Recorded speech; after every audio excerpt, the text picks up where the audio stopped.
Добро утро, хора! Днес се събуждам. Исках да споделя изживяването ми. Значи, реших да гладувам. И по принцип съм стигала до 48 часа. Намек 2 дена успявах да гладувам. Днеска поставих рекорд.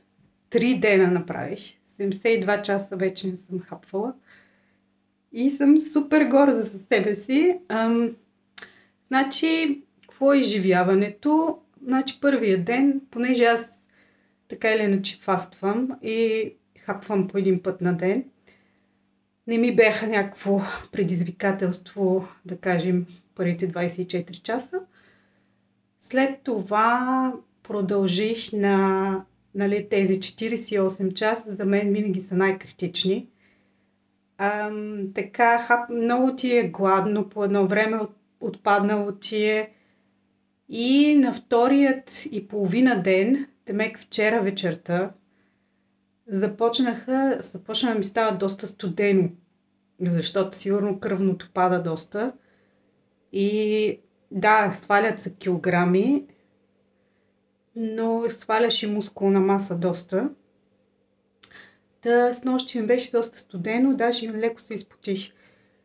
И какво искам да споделя? Да, това май е нормален процес, защото тялото наистина изпада в шок и трябва да преобърне нещата по някакъв начин. Но да кажем от втория ден и половина, днеска е трети ден, събудих се и не се чувствам гладна. В смисъл, този глад при хората изчезва на втория или на третия ден напълно. Но все пак ти едно такова усещам, едно леко напрежение, като все още ходя на изпит пак. Някакво такова напрежение усещам. И да, свалих 2 килограма и половина, мисля, че. Но пак те ще се качат, смисъл. Но мускулна маса сега се премерих, доста е намаляла. Но пък предимствата на фаста, като миниш 72 часа е, че намалява възпалителните процеси в тялото, поправя всички такива ненужни или, как се казват, просто лошите клетки. Изчистват се. Нали, това са най-големите предимства.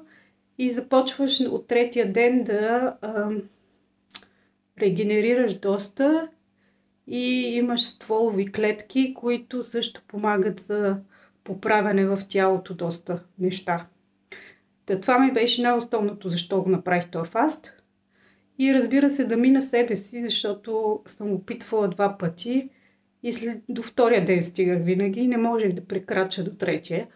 Например, хората правят и по 5 дена. И сега ги разбирам, но е трудно. Не е лесно. В смисъл, тялото трябва да се възстанови по някакъв начин и да мине на някаква друга фаза, където може би никога не е влизало. Поне аз не съм правила такива фастове. Сигурно, ако сега като вече стигнах до третия ден, ще успея сигурно и до 4-я, 5-я, но всичко трябва постепенно да се случва, разбира се. И най-важното е, като се брейква фаста или като се приключва, сега точно този момент ми предстои, да се направи по принцип с мазнини и зелени сокове, фибри доста и протеин. Това са най-важните неща. Първо това да вкараме в тялото. Най-вече такива киселозеле, защото за да храним добрите бактерии в червата.